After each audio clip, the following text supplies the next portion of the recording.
So the last few years I've been rolling with the PowerTech compact leg press. It's definitely gotten the job done, but I will say there's probably better pieces of equipment out there. But for my budget and the limited space that I have in this gym, it's worked out pretty well. Now I have sustained a couple of lower back injuries on that piece of equipment. Not at the fault of the equipment though. It was more so in my execution, just breaking my concentration. Lower back just coming off the pad a little bit. It's a little extra burden there. So I'm very careful now to make sure that my lower back stays firmly into that back padding. And you'll probably notice through my execution that my heels come off the platform a bit. And I know some might question, like, aren't you supposed to push through your heels? On this particular exercise for me, if I push through my heels, it puts a tremendous amount of pressure on my lower back. So I purposely have to drive through my midfoot in order to protect my lower back. And at the same time, the benefit of doing that is I do get a little bit more quad emphasis. I have used the traditional rep cadence on that, a little bit quick on the eccentrics, a little bit of momentum to come up and, kind of being explosive with the concentric.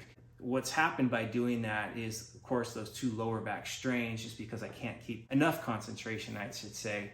But the loading, again, I tapped out 700 pounds. So my hips started to be bothered by that.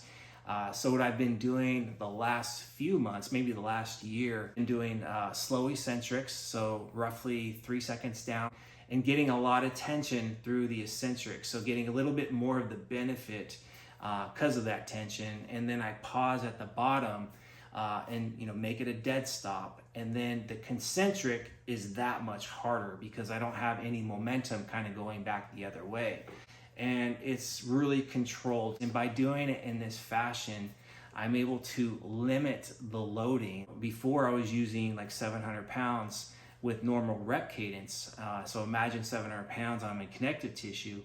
Now it's maybe 500, 550 with the pauses. That makes a pretty big difference as far as how my connective tissue is feeling. Executing the movement now to where I'm probably gonna have a lot more shelf life. I'll have more sustainability with that movement.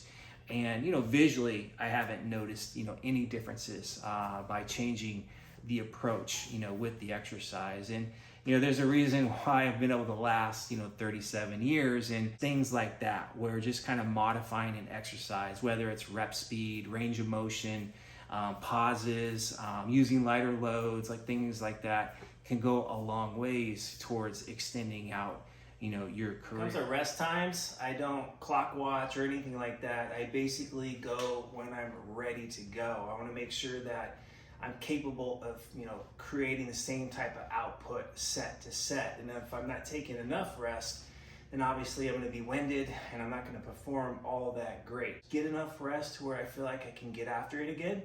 And whether that takes me 4 minutes, 5 minutes, 8 minutes, however long it takes, that's what I'm going to take. So bigger exercises like this, it's pretty common for me to take anywhere between 4 to 8 minutes. On smaller movements, it could be anywhere between 2 to 5, just kind of depending on what the previous set took out of me.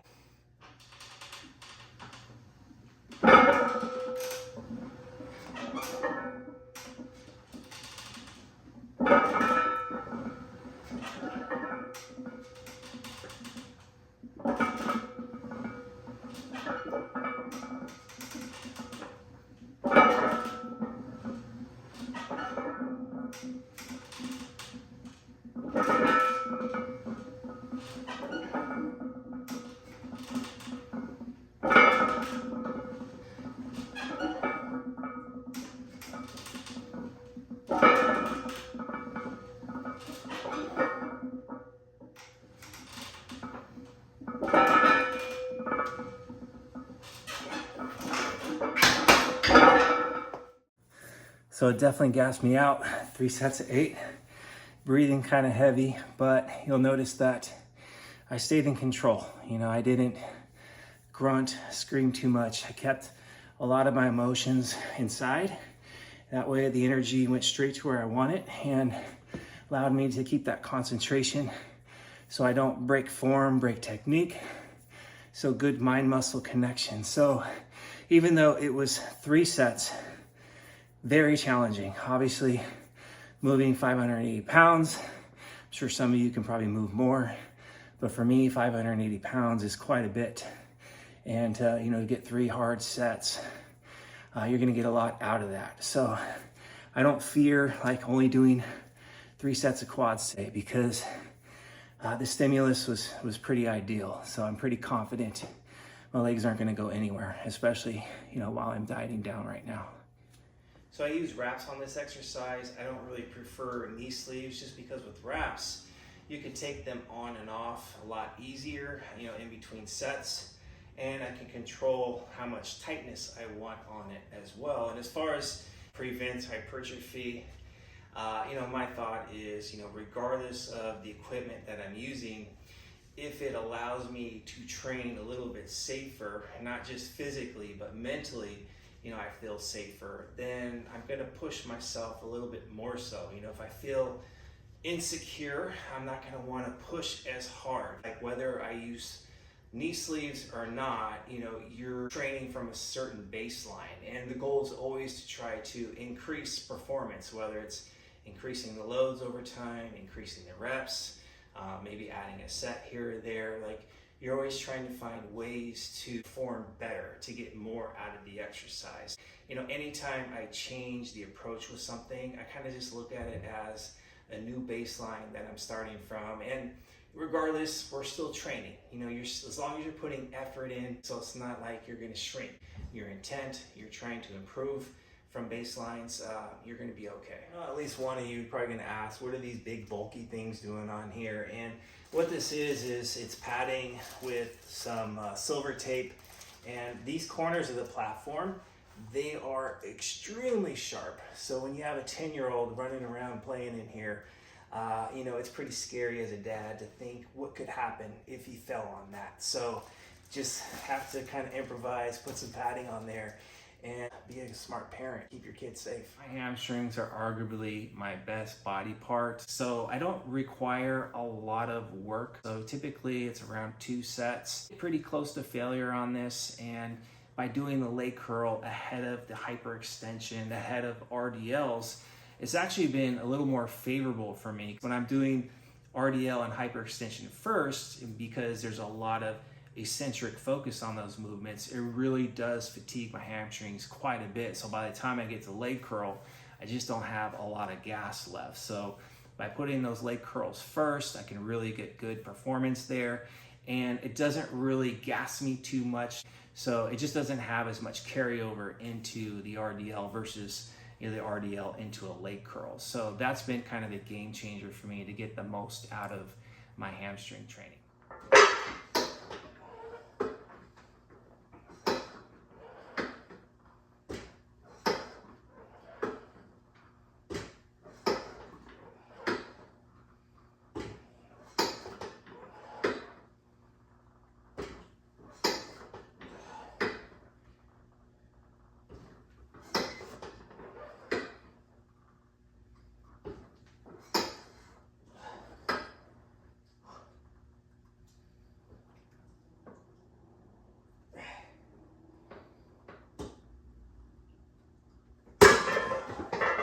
As far as like setting up, you're gonna notice it's right below the family jewels. It's important it's below the family jewels, because obviously you don't want to squish those. When I do the eccentric, I think of trying to curve my torso over and then actually putting the dumbbells under me. So not out in front. Like when I'm going out in front here, more of that weight shifts outwards, and then therefore it puts a lot of burden on my lower back. But if I round over my torso and I bring those dumbbells under me, then literally my lower back is super relaxed right now. And then on the way up, putting my heels into the padding, but also kind of flexing my quads a little bit to kind of act as a stabilizer. And then that allows my glutes to fire really well. So quads are kind of locked up, thinking pushing my glutes into the pad, and that's what raised my torso up. And once my glutes lock about to here, the movement is over. I don't try to hyperextend my lower back. So again, it's curving over as I go down. Dumbbells go all the way under me as much as I can. Lock the quads a bit, Fire with the hips, raises the torso, lock the glutes, and the movement is complete.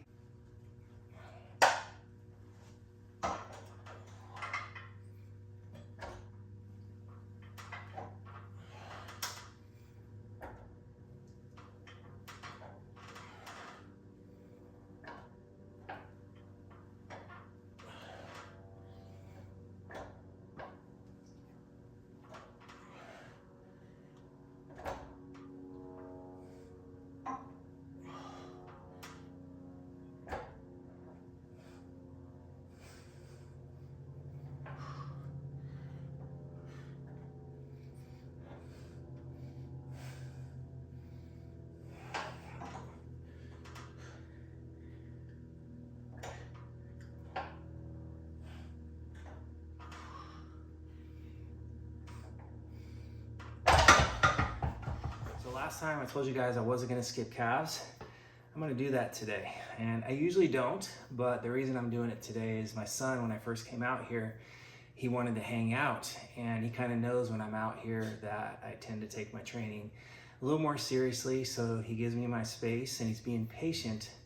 But I've been out here long enough recording these videos for you guys. So I'm gonna skip calves. It's for a good reason. I think I've paid my dues. 37 years worth of training calves.